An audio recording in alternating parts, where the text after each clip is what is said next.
But Hugh, we were just speaking a moment ago. You're from Indiana? Indiana originally. Indiana yes. originally. How long have you been in Arizona? About 30 years now. Okay, 30. Yeah. Oh, you're practically a native then, Ron, Yeah. don't you think? We would love to spend 10 minutes talking about the Hoosiers. Hey. You can tell us about that. How about that? I remember when I was growing up, when I was in high school, we won 3 state championships in a row. And so Indiana would have been the natural place you'd go if they weren't a Bobby Knight basketball school and football was irrelevant. And that went on, obviously, for decades. Yeah. And then this year, how exciting is that? I know. I mean, I'm just happy for everybody in that state. Amazing people. And, what a turnaround. It's remarkable. I believe that you were involved in athletics. I was, Tell us how that has sort of shaped your personality as you've gone into business and now, as you hope, politics. Yeah, I had a little stint. I came out here to ASU to be a quarterback. I ended up being a walk-on and really just a practice guy till I got hurt. But, what it did is it got me to Arizona. And I just fell in love with the state. I went back to Indiana for some years, and I kept getting my Arizona Highways magazine, which is unusual for a 20-something-year-old guy to have Arizona Highways magazine. But I was like, is that state beautiful? Everybody that's here, I think, knows how the state can touch them in a deep way.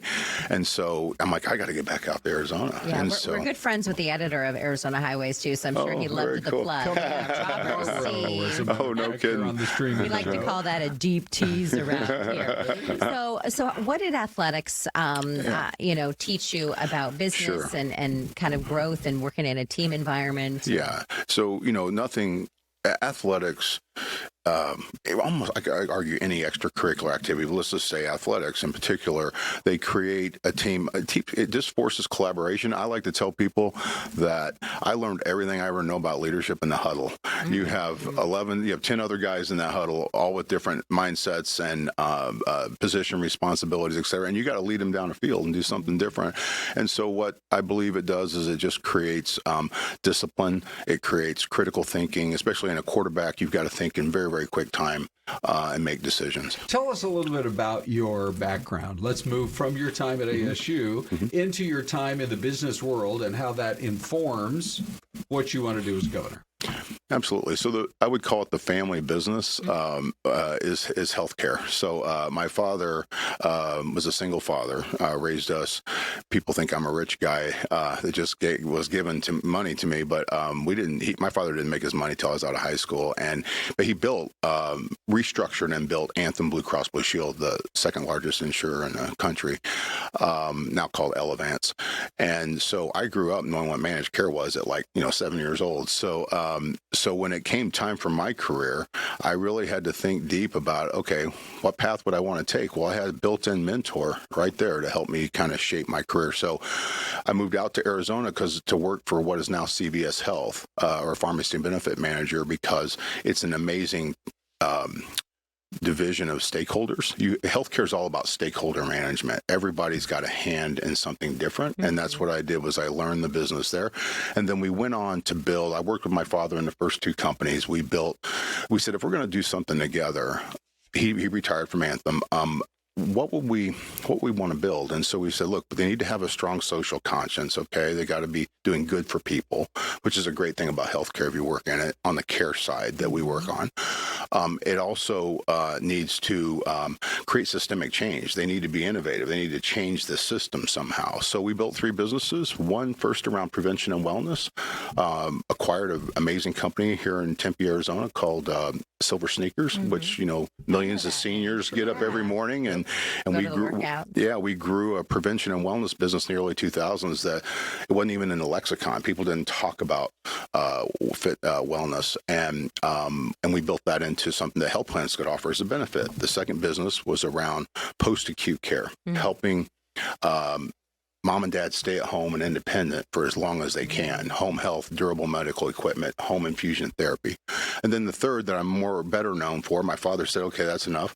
And I built on my own from really a kitchen table startup, was a company called Equality Health, which people know more probably in Arizona, which was focused on diverse and underserved communities, primarily Medicaid, but bringing a culturally competent care model. We had 9% of the physicians that were Latino, serving 17% of the population, growing to 31% of the population. So I'm like, there's a huge cultural divide here that ends up in lack of quality of care and lack of engagement. So we built that up. What is it about? I think healthcare obviously is one of those things that are on the minds of all Americans. But let's talk specifically about Arizona.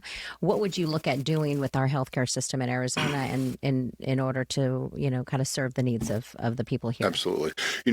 One of the hard things about healthcare is it's so federally driven. It's not a ton you can do, but what you can do at the state, and particularly I think it's relevant for Arizona, is I would look at our Medicaid system and modernize our Medicaid system. So the business I had not only improved the quality of care for Medicaid recipients, but it also did it at a significantly reduced cost. We lowered cost in Medicaid, 5% and north of that at times over a 5-year period, which is hundreds of millions, if not billions, to state Medicaid budgets. And we only managed to call it 20% of the Medicaid members. If you had all of them, it would be a significant savings. So I'd modernize our Medicaid program to be, and payment reform. I would focus on technology and licensure of our, and behavioral health. We also need to really up our behavioral health. That's our number 2 cost item in the Medicaid population. How do you do all this, though, without raising taxes? It sounds expensive. Well, again, I think what I was saying before is my ability to lower costs and just do it off the savings. So what the payment model that we brought forth is called value-based care. Value-based care pays for an outcome. Did the patient get better or not versus an individual fee for service. Okay. So instead of a unit of service, which is what causes our escalating prices and costs, I would take the savings and I would reinvest those back into programs at lower cost. Was there a light bulb moment for you where you said, look, politics isn't my thing, but I got to run for governor? Well, no, I was not politically ambitious. So this was something that, look, I realize that we have just really a changing political reality in front of us. Okay, we have the division has never been higher, right? The extremes have never been further. The divide's so bad that it's causing neighbor to hate neighbor. And I've been telling my kids for years that needs to change. And so when Paul Johnson, former mayor, came to me and said, hey, I know you're an independent. We'd like you to consider running for governor under our platform. I said, no, I don't think that's I don't know if I can do that. But then I started going back and inventorying my background, my success, my leadership ability. And I said, you know what? Kind of the John F. Kennedy, if not us, who? If not when, or would not now when? And to read a quick comment here that we have from some of our folks on YouTube, Thomas Brown 7820 says people need to move away from attaching themselves to one party and vote for the best candidate for the position. Do your homework and stop letting someone speak for you. It has been very difficult, I think, for a lot of independents to win. How do you hope to change that? Well, a couple things. I mean, first of all, we did some polling, of course, right before I run. If you're going to run, you want to think you can win, right? I'm putting put a lot of my own personal money at stake to be able to do that. So, but I believe that much, and I think there's never been a greater time for this. I think we've got such polarization that. If you look at the candidate mix and who's in there, I'm someone who's a disruptor, a proven disruptor, an innovator. I'm optimistic. I believe our best days are in front of us. I'm a change maker who's done that before, and I'm a bridge builder, which I think is exactly what we need right now. And that's where I'm coming at it from, is I really think that we have mathematically, we can make this happen. Particularly the shakeout of on how the primaries go. So you brought up math. Let's talk about schools. Yeah. We don't have to talk about math in school. Are we doing calculus here this morning? What is happening? This is a no calculus zone. But let's talk about education.